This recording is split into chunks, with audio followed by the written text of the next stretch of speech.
반포자이 91평이 30억 싸게 나온 이유에 대해서 한번 이야기를 해보도록 하겠습니다.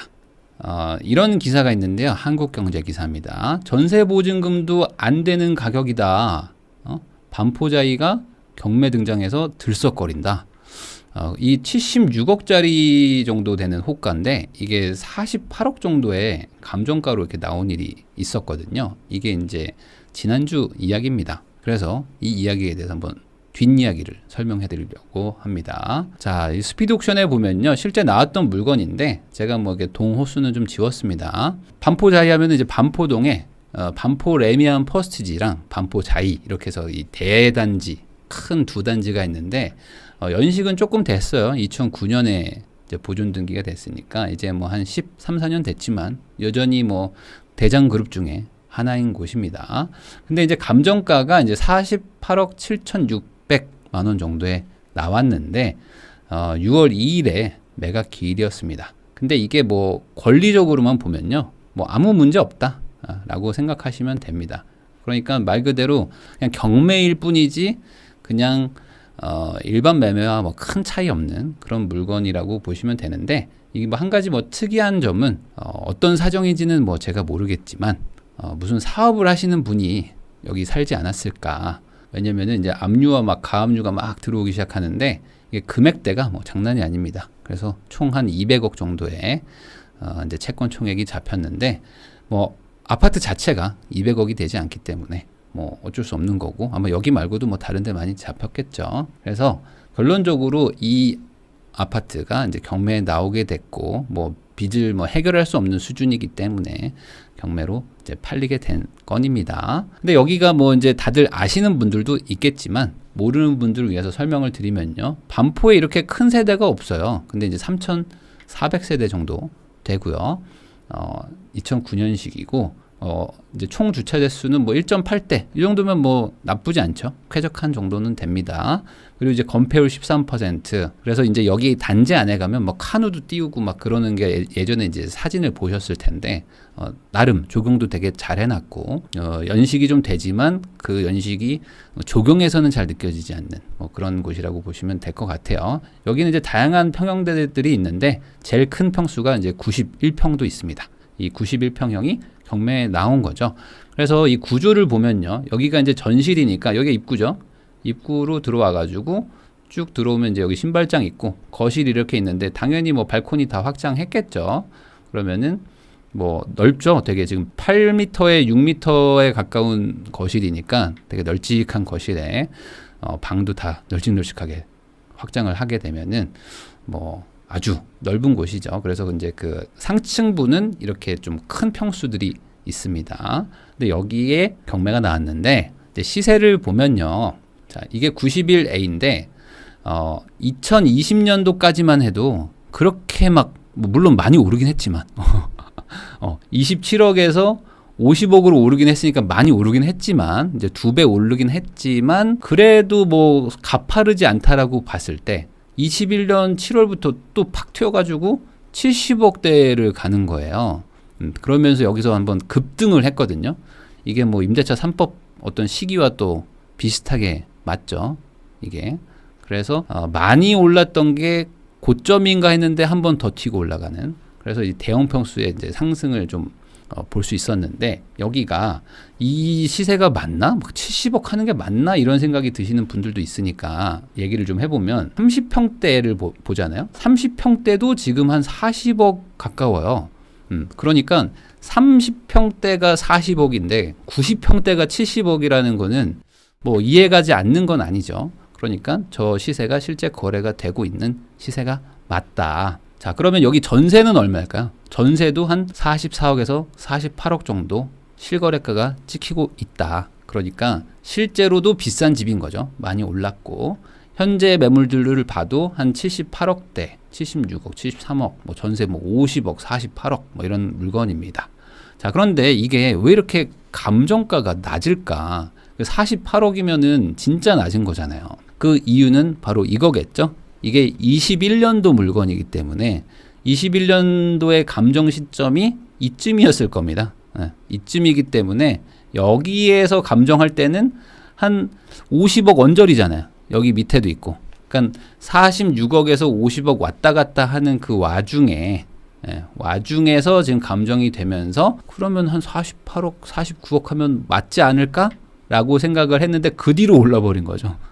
그 뒤로 이렇게까지 올라버리니까 이 감정 이후에 시세만 한 30억이 오르면서 그 1년 새에 30억이 오르니까 감정가에는 반영할 수가 없었던 상황인 거죠. 그리고 감정가가 어차피 뭐 시세가 아니기 때문에 낙찰가랑도 상관이 없습니다. 감정가 이상을 써서 낙찰받는 분들도 많아서 뭐 큰 의미는 없죠. 경매해 보신 분들은 다 아실 겁니다. 그냥 시작가일 뿐이다. 근데 제가 얘기하고 싶은 건 사실 이 부분입니다. 이게 왜 이렇게 오르냐 이거죠. 아니 90평대가 90평이면요 30평짜리 아파트 3개잖아요. 그러면은 너무 큰 건데 사실 여기에 5인 가족이 충분히 살 수도 있고 3인 가족이면은 엄마 어딨어? 라고 할 정도의 넓이인데 그 정도의 물건들은 사실 잘 안 오른다. 그리고 뭔가 좀 지지부진하다 했었단 말이죠. 근데 그게 아니더라. 다른 거 오르는 거 이상으로 오르기 시작한단 말이죠. 그게 특히 이 강남과 서초 이쪽에서 공통적인 현상으로 이 발생이 됩니다. 다른 아주 비싼 지역들에서 공통적으로 초대형 평수들이 막 올라가기 시작했어요.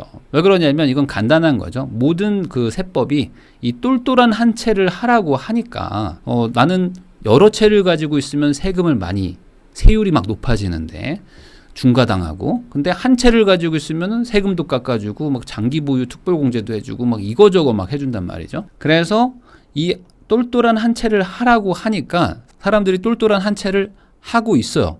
그러다 보니까 계속 서울로 와요. 서울로 오고 강남으로 오고 뭐 반포로 오고 막 오는데 오다 보니까 어떻게 돼요? 멈춰요. 자, 올 때까지 다 왔어. 이제 지역으로는 최대로 온 거예요. 압구정동, 반포까지 왔어요.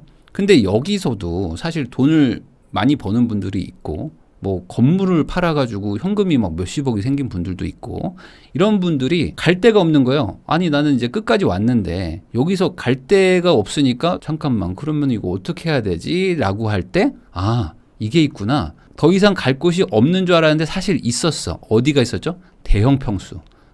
대형으로 가면 되겠구나. 왜냐면 사실 이 돈이라는 거는 희소한 것으로 가기 마련이거든요. 근데 이 집이라는 게 사실 우리가 돈이 좀 없다 보니까 30평이면 좋아요. 그리고 뭐 25평도 괜찮아요 이러는 거지. 돈이 좀 많아지면 조금 더 넓게 살고 싶잖아요. 근데 이렇게 넓게 갈 바에는 더 상급지로 가지. 이런 선택 때문에 뭐 예를 들어 뭐 경기도에서 막 48평에 사시는 분이 이거보다는 차라리 서울에 있는 30평이 맞지 않을까? 라고 하면서 계속 앞으로 간단 말이죠. 그러니까 면적을 넓히기가 쉽지가 않아요. 근데 끝까지 오시면요. 막다른 골목까지 오시면은 위로 가는 거지, 위로.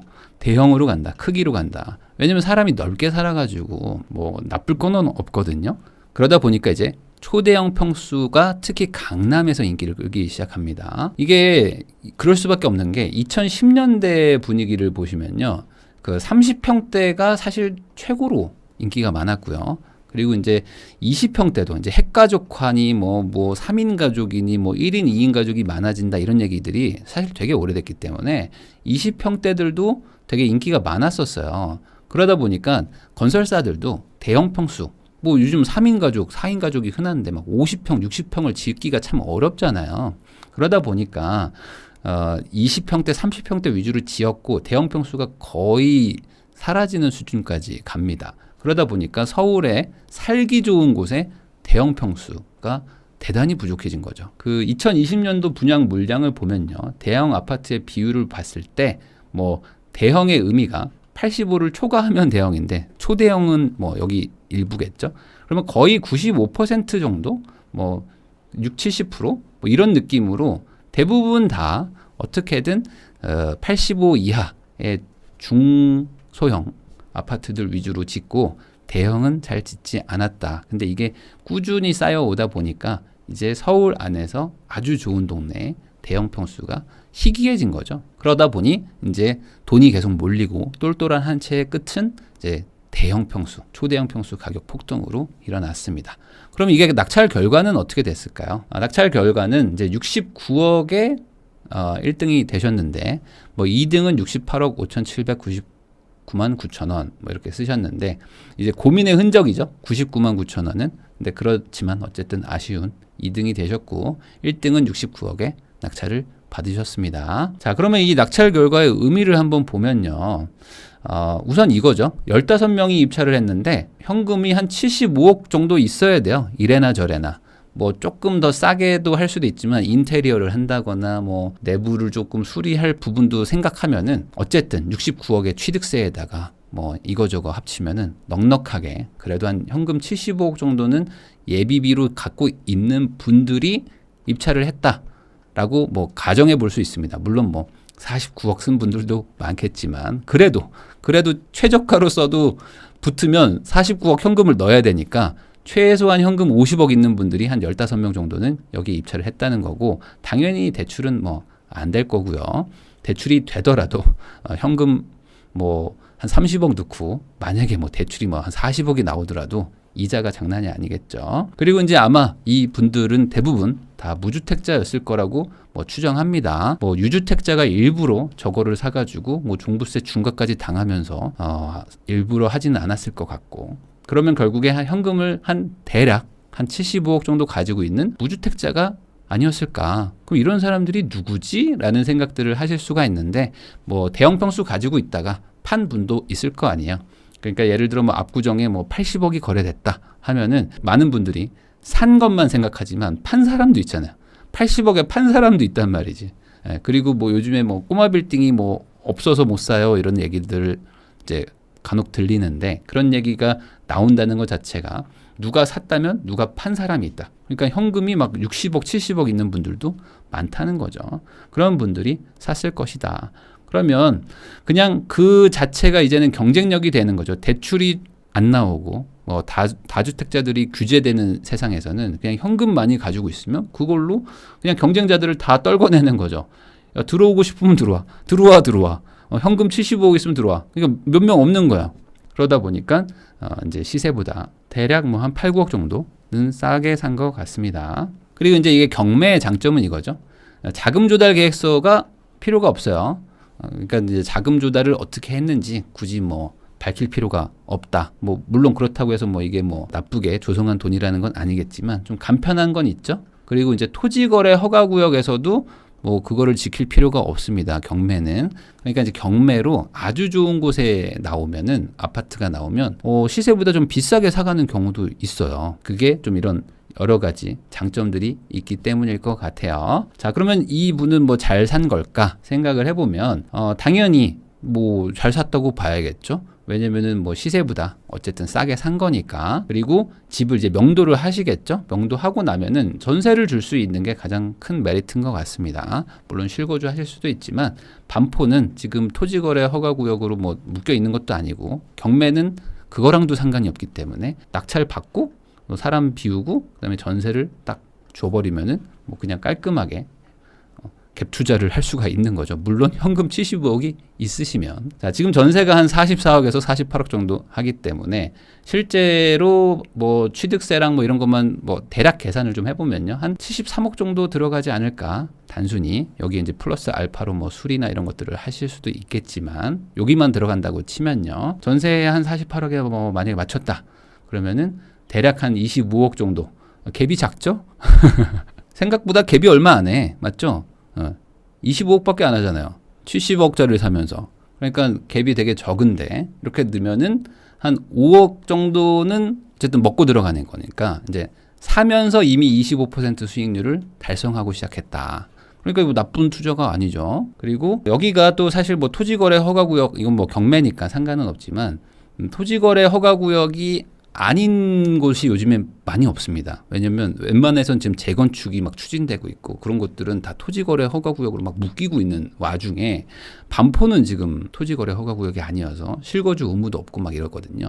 그러니까 이런 것들을 다 고려했을 때 요즘에 돈이 있는 분들이 좀 반포에 많이 살려고 해요. 경매가 아니더라도. 전세 끼고 할 수 있는 게 마땅치가 않아요. 뭐 압구정도 안 돼, 뭐 목동도 안 돼, 뭐 잠실도 안 돼, 뭐 대치동도 안 돼, 청담동도 안 돼, 뭐 다 실거주만 해야 되고 다 무주택만 해야 되니까 그러다 보니까 반포가 가뜩이나 인기가 많은데 여기는 또 대형 평수다 보니까 이쪽으로 그냥 완전 똘똘한 한 채로 합친 것이 아닐까. 그리고 모르긴 몰라도 실거주 목적으로 사신 게 아닐까 생각을 합니다. 그리고 사실 이런 집에 사시는 분들은 뭐 집으로 돈을 벌어야 하는 사람들은 아니에요. 사실 집값이 한 3, 40억이 넘어가시는 분들의 대부분은 집 말고도 다른 걸로 돈을 많이 버시고 그게 더 큰 분들이 많습니다. 그래서 막 그 어느 정도 이제 자산이 이제 형성되는 분들 입장에서는 막 집값이 올라야지만 내가 이걸로 뭔가 인생도 바꾸고 하는데 집이 좀 많이 비싼 분들은 대부분 어떤 사업체를 가지고 있거나 그런 분들이 많아서 꼭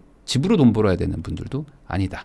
왜 그러냐면 이분이 지금 1주택자여도요. 그냥 종부세 뭐 중과가 안 됩니다. 안 돼도 한 4천만 원 정도 세금이 나오거든요. 1년에. 그러니까 뭐 한 달에 한 300, 한 4, 50만 원 정도의 세금을 내면서 그냥 이걸 거주하시는 거니까 여기에 뭐 관리비에 뭐 이거저거 합치면은 훨씬 더 많은 돈이 들겠죠.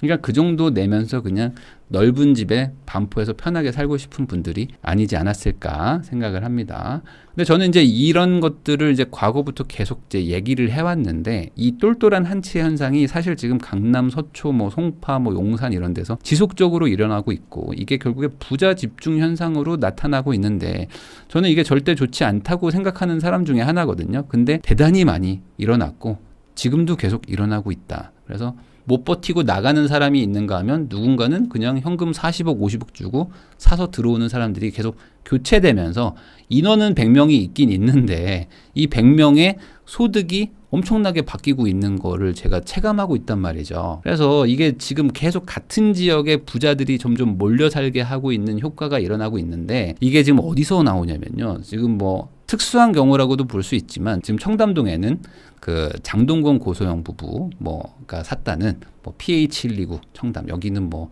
공시지가가 뭐 100억이네 뭐 100몇십억이네 하는 데 있잖아요.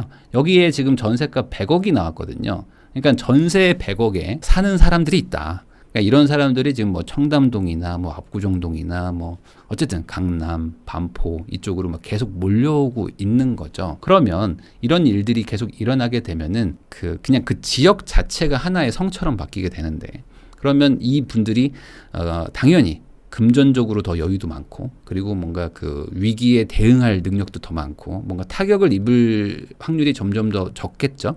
그러면은 어떻게 되느냐? 아마 이제 공고한 성처럼 쌓게 될 것이다. 그래서 지금 뭐 많은 분들이 앞으로 금리가 올라가면은 뭐 강남도 막 흔들리고 막 집값이 막 몇십 프로 폭락합니다라고 얘기하시는 분들도 많은데 사실 제가 봤을 때는 뭐 강남의 아파트에 사시면서 지금 금리 걱정하는 사람이 뭐 있을까? 있으면 많을까? 잘 모르겠어요. 왜냐면은 여기는 지금 그런 거보다도 뭐 자녀 교육을 어떻게 시켜야 되는지 그리고 뭐 여행을 지금 어디를 가야 되는지 뭐 명품 같은 게 뭐 어떻게 구해야 되는지 뭐 이런 것들을 사실 더 많이 얘기들을 하고 계시기 때문에 지금 뭐 대출이 없는 집들도 상당히 많고요. 그리고 있어도 뭐 얼마 없는 퍼센트가 얼마 안 되는 데들도 많아서 지금 이 금리 때문에 막 집을 팔아야 된다라는 사람이 아주 많지는 않다. 그동안 한 몇 년간 계속 똘똘한 한치 현상이 일어나면서 부자들이 계속 들어온 그런 차이 때문이겠죠. 그래서 이게 계속되면요. 앞으로도 당분간은 계속될 것 같은데 공급이 또 계속 안 될 겁니다. 그리고 이제 가격은 또 계속 오르겠죠. 똘똘한 한 채를 얘기하면 얘기할수록 공급이 잘 안 돼요. 왜냐면 똘똘한 한 채라는 건 하나만 가지라는 건데 그러면 여유치로 가지고 있거나 남는 돈으로 한번 뭐 이렇게 투자를 해볼까 하면서 분양을 받거나 이런 일들이 좀 적어지니까 건설사 입장에서 시행사 입장에서도 공급하기가 좀 점점 더 부담되고요. 뭐 여러 가지 요건도 있지만 그리고 이제 똘똘한 한 채에 대한 수요가 계속 늘어나니까 특정 지역의 가격이 계속 올라갑니다. 그러다 보면은 격차가 점점 벌어지는 거죠. 그러면 야 우리 집은 뭐 요만큼 올라가지고 야 기분 좋다는데 강남은 막 이렇게 올라가고 강남 옆 동네도 막 이렇게 올라가고 그러면 이 정도 번 사람이 아 이거 샀어야 됐는데 아 이거 B를 샀어야 됐는데 하면서 막 후회하고 있죠. 아 A 사서 번 것도 좋지만 아 이 B라도 살 걸, 아 C라도 살 걸 이러면서 막 괜히 그 양극화만 더 커진단 말이죠. 그래서 이게 놔두면 더 심각해지기 때문에 뭐 경매로